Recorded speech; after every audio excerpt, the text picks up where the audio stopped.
تو یہ یاد رکھیں اچھی طریقے سے کہ ہمیشہ اپنے آپ کو اپنے رب کے فیصلوں پہ راضی رکھیں. ہمیشہ کوشش کریں کہ مقدر سے شکوہ نہ کریں، تقدیر سے شکایت نہ کریں. جو ہمیں نہیں ملا اس کے بارے میں اپنی طبیعت کے اندر تڑپ اور طلب نہ پیدا کریں. بس جو فیصلہ رب نے کر دیا اس فیصلے پر ہمیشہ راضی رہیں. یہ کر کے دیکھیں. حضرت انس بن مالک رضی اللہ تعالیٰ عنہ فرماتے ہیں ایک پوری جماعت جنت میں جائے گی لوگوں کی. فرشتے ان سے پوچھیں گے کہ میاں حساب دے آئے ہو؟ تو وہ کہیں گے ہمیں تو کسی نے حساب پوچھا ہی نہیں. ان سے پوچھا جائے گا پل صراط دیکھی ہے؟ کہیں گے نہیں ہم نے تو نہیں دیکھی. ان سے پوچھا جائے گا کہ میزان عمل؟ تو انہوں نے کہا نہیں بالکل نہیں.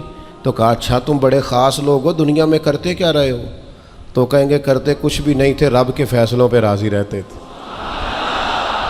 اور طبرانی میں ایک روایت ایسی بھی موجود ہے کہ حضور فرماتے ہیں رب کہتا ہے جس نے میرے فیصلوں پہ راضی نہیں رہنا وہ رب کوئی اور ڈھونڈ لے. اگر تم میرے فیصلے پہ راضی ہی نہیں ہو، او بھائی میں اپنے ادارے کا سربراہ ہوں، جو میرا فیصلہ نہیں مانے گا وہ نکلے گا ادارے سے. میں اپنی جماعت اور تنظیم کے تعلق سے کوشش کروں گا کہ امیر کی اطاعت کا سبق دوں. اگر کوئی نظم و ضبط درست نہیں کرے گا، یہ ایک حال ہے یہاں کے جو مینجمنٹ کے کام ہیں، معاملات ہیں، ایک سربراہ آپ نے بنایا ہوتا ہے. اب اس کی اگر بات نہیں مانے گا کوئی ورکر، کوئی کام کرنے والا، تو یقیناً وہ کہیں گے کہ میاں آپ بات نہیں مان رہے، تمہارا نظم و ضبط خراب ہوتا ہے. لہذا اگر آپ نے ہمارے نظم کے اندر نہیں رہنا تو آپ نکل جائیں. تو اللہ کے فیصلوں کو جو لوگ تسلیم نہیں کرتے، اللہ کے فیصلوں کو جو لوگ تسلیم نہیں کرتے، یقیناً وہ کمزور ہو جاتے ہیں. آج بڑے لوگ ہیں جو وظیفے پوچھتے ہیں اللہ کیسے راضی ہوگا. بتاؤں وظیفہ آپ کو؟ امام غزالی لکھتے ہیں کہ حضرت موسیٰ کلیم علیہ السلام نے اللہ کے حضور عرض کیا مالک میری قوم پوچھتی ہے تو کیسے راضی ہوگا، ہم تجھے راضی کرنا چاہتے ہیں تو کیسے راضی ہوگا. تو حضرت موسیٰ علیہ السلام سے رب کریم نے فرمایا ان سے جا کے کہہ دو کہ مجھ سے راضی ہو جائے میں بھی ان سے راضی ہو جاؤں گا. یہ اپنے رب سے راضی رہیں، جو رب ان کے لیے فیصلہ کرے. وہ حضرت سفیان ثوری دعا مانگ رہے تھے نا، یا اللہ راضی ہو جا، یا اللہ راضی ہو جا، یا اللہ راضی ہو جا. تو حضرت رابعہ بصریہ رحمۃ اللہ علیہا بھی پردے کے پیچھے بیٹھی تھیں. تو جب انہوں نے بہت زیادہ اس دعا پر اصرار کیا نا یا اللہ راضی ہو جا، تو پردے کے پیچھے سے بول پڑی، کہنے لگی سفیان اب کچھ اور نہ مانگے، اللہ سے آگے نہ چلے. جناب سفیان کہنے لگے میں دعا ہی کر رہا ہوں کہ یا اللہ تو راضی ہو جا. تو فرمانے لگی پہلے اپنے دل پہ ہاتھ رکھ کے بتائیں آپ اللہ سے راضی ہیں؟ آپ تو کہتے ہیں یہ ہے تو یہ نہیں ہے، کبھی یہ بھی مل جائے نا. اگر آپ ناراض نہ ہوں تو پہلے خیال تھا ایک سواری مل جائے چاہے موٹر سائیکل ہی ہو، مل گئی. اب بڑے پریشانی ہوتی ہے، کبھی 4 ٹائروں والی ہوتی نا، وہ بھی مل گئی، دے دی، طلب ہی یہ تھی. اب خیال آتا ہے کبھی تھوڑی سی بڑی مل جائے نا، وہ بھی مل گئی. اب جن کی ذرا گاڑیاں اونچی ہیں، ٹائر چوڑے ہیں، وہ پریشان کرتے ہیں، تو بندہ تو روک ہی نہیں رہا کہیں. تو حضرت کلیم سے رب نے فرمایا ان سے کہو مجھ سے راضی ہو جائے میں بھی ان سے راضی ہو جاؤں. میرے حبیب کریم سید عالم صلی اللہ علیہ وسلم نے فرمایا اللہ کریم نے بندے کو، مخلوق کو پیدا کرنے سے پہلے جو تحریر سب سے پہلے لکھی تھی نا، اللہ نے اپنے پاس جو جملے سب سے پہلے لکھے تھے بندے بنانے سے بھی پہلے، وہ فکر یہ تھے کہ ان رحمتی سبقت اعلی غضبی. رب کریم نے لکھا تھا بے شک میری رحمت زیادہ ہے، میرا غضب زیادہ نہیں ہے. اس نے لکھا تھا کہ میری رحمت ہمیشہ میرے غضب پر غالب رہے گی، غلبہ رحمت کا ہے. سنیں بڑی پیاری حدیث، بڑی خوبصورت حدیث، کنز المال میں دیگر کتب احادیث میں ہے. حضرت ابو ہریرہ رضی اللہ تعالیٰ عنہ فرماتے ایک بابا جی نبی پاک کی بارگاہ میں آئے، اور جب وہ واپس جانے لگے تو میں نے عمر پوچھی تو عمر تھی 96 سال. کہتے ہیں بزرگ جب آئے نا تو یہ بھویں جو ہے نا ان کی سفید ہو کے تو یوں آنکھوں پہ آ گئی. بڑی چھڑی بابا جی نے پکڑی ہوئی اور دونوں ہاتھ پکڑ کے نا چھڑی کے اوپر جھکے ہوئے ہیں ایک جانب. قربان جاؤں، کہتے ہیں جب وہ بزرگ مسجد میں داخل ہوئے تو میرے رسول نے کھڑے ہو کے استقبال فرمایا، کھڑے ہو. اور نبی کریم صلی اللہ علیہ وسلم نے آگے بڑھ کے بابا جی کو بازو سے پکڑا اور بٹھایا. حضور بیٹھ گئے. کہا بزرگوں کیسے آئے ہو؟ تو کہتے ہیں وہ بابا جی بات کرتے تو آنکھ کھول کے پہلے حضور کا چہرہ دیکھتے، پھر وہ بات کرتے تو ان کے لب و لہجے کے اندر بڑی پریشانی، بڑی تکلیف، بڑی مایوسی۔ عرض کرنے لگے یا رسول اللہ، حضور زندگی ساری گناہوں میں بیت گئی ہے، حضور غلطیاں ہی غلطیاں، یاد ماضی عذاب ہے، یا رب چھین لے مجھ سے حافظہ میرا۔ اے اللہ کے رسول بڑی لمبی فہرست ہے، پاپ ہی پاپ ہے، کالے سیاہ دفتر ہے۔ یا رسول اللہ صلی اللہ علیہ وسلم جب پلٹ کے دیکھتا ہوں حضور مجھے نیکی دکھائی نہیں دیتی۔ حضور اس عمر میں آپ کا ایک صحابی ملا ہے، اس نے بات سمجھائی ہے تو تھوڑا خیال آیا ہے، لیکن یا رسول اللہ صلی اللہ علیہ وسلم اب میرا وجود بیکار ہو گیا ہے، حضور بوڑھا ہو گیا ہوں۔ تین باتیں کہیں بزرگوں نے اور نرالی کہیں، کہنے لگے یا رسول اللہ صلی اللہ علیہ وسلم، حضور اب تو میری کمر بھی سیدھی نہیں ہوتی کہ میں نماز ہی صحیح ادا کر سکوں، بوڑھا ہو گیا ہوں۔ یا رسول اللہ صلی اللہ علیہ وسلم اب میرے اندر طاقت نہیں کہ میں محنت مزدوری کر کے صدقے اور خیرات دے سکوں۔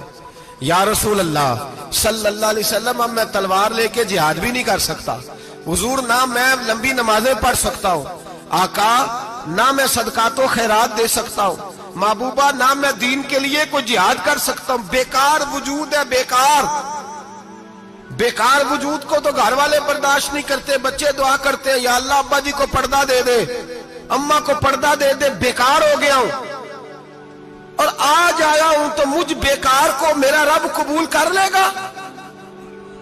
آج کلمہ پڑھوں تو بیکار ہوں، کسی کام کا نہیں، نہ نماز نہ صدقات نہ جہاد، قبول کر لے گا؟ حضرت ابو ہریرہ فرماتے ہیں جیسے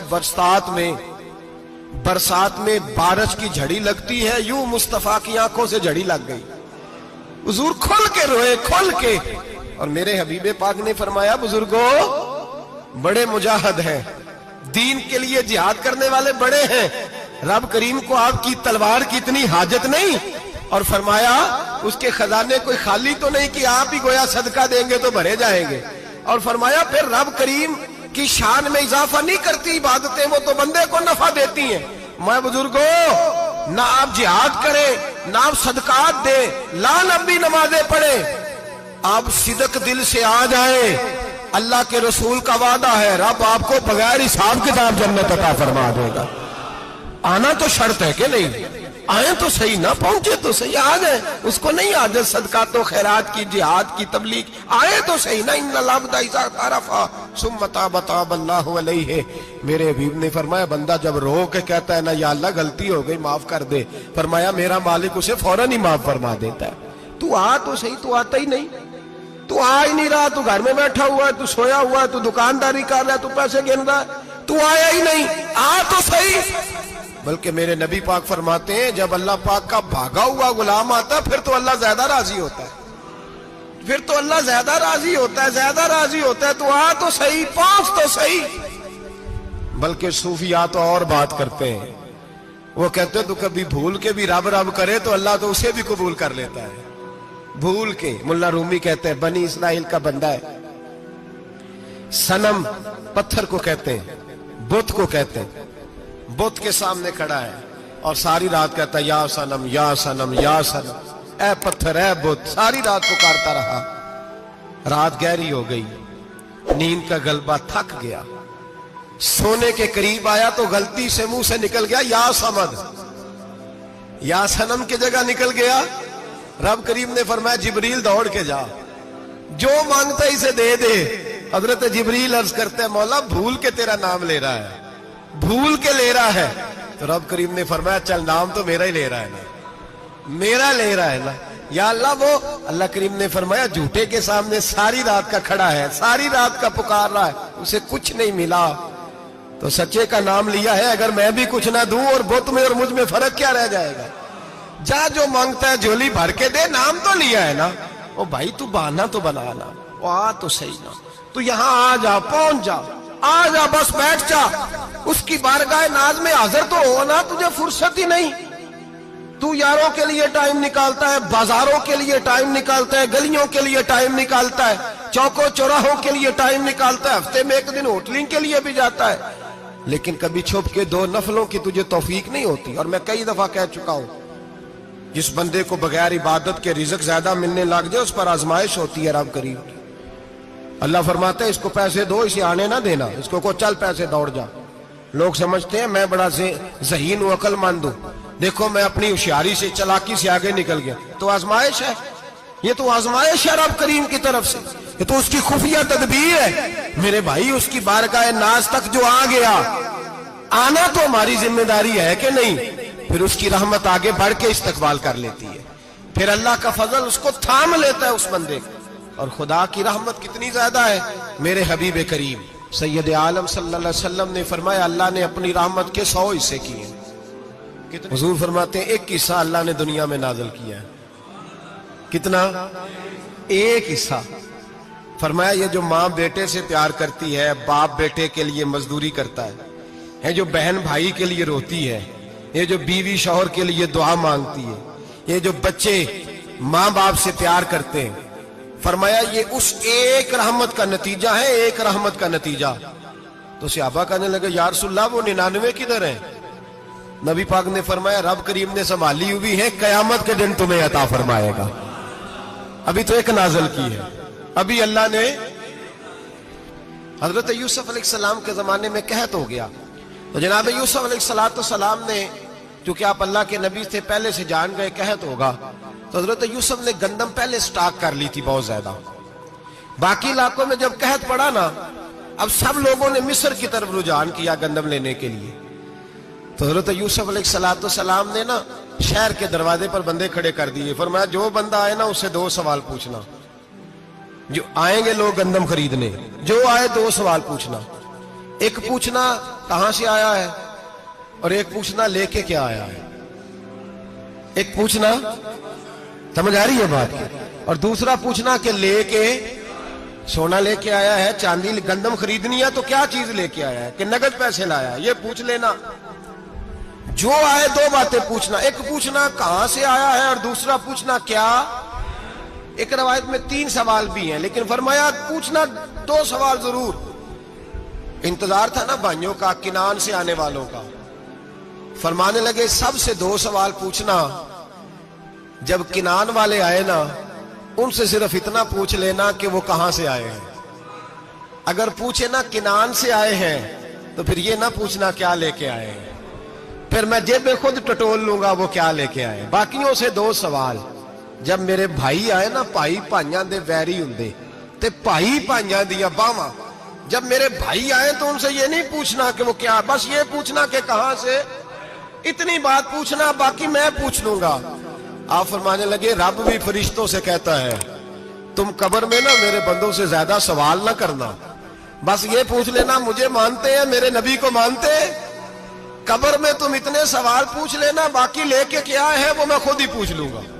فرشتوں کے سامنے رب کریم اپنے بندے کو بے آبرو کرنا، بس تو یہ بتا دے اللہ رسول کو مانتا ہے کہ نہیں، باقی جو تیرا حساب کتاب ہے نا اللہ فرماتے ہیں میں قیامت میں کر لوں گا، میں پوچھ لوں گا اس کا کیا علاج کرنا ہے، بس تم اتنا بتا دو مجھے مانتے ہو، میرے رسول کو، میرے بھائی، میرے نبی کریم علیہ السلام فرماتے ہیں جو بندہ توبہ کرنے والا تھا، اللہ کی بارگاہ میں آنے والا تھا، بار بار توبہ کرتا تھا، احساس رہتا تھا، اسے احساس تھا، آیا کرتا تھا، پھر بھی غلطیاں ہو گئی، قیامت کے دن رب کریم اپنے فضل کی چادر اس پہ ڈالے گا، فضل کی چادر ڈالے گا، اور رب کریم اس سے پوچھے گا یہ گناہ کیا تھا، اور نبی پاک فرماتے ہیں اس نے بڑے بھی گناہ کیے، اللہ چھوٹے چھوٹے گناہوں کے بارے میں پوچھے گا، یہ غلطی کی تھی، یہ گناہ، بندہ ڈر رہا ہے، وہ کہہ رہا ہے پتہ نہیں سزا کیا ملے گی، چونکہ دنیا میں بھی ڈرتا رہا، یہاں بھی ڈر رہا ہے، شرط یہ ہے کہ احساس والا ہو، آتا رہو، پھر بھی غلطیاں ہو گئی، خیال کرتا تھا، محنت کرتا تھا، نیک ہونے کی جدوجہد کرتا تھا، کوتاہیاں رہ گئی، یہ گناہ کیا تھا یا اللہ بھول گیا تھا، یہ گناہ کیا اللہ مجھ سے غلطی ہو گئی، یہاں بھی کیا تھا یا اللہ غلطی ہو گئی۔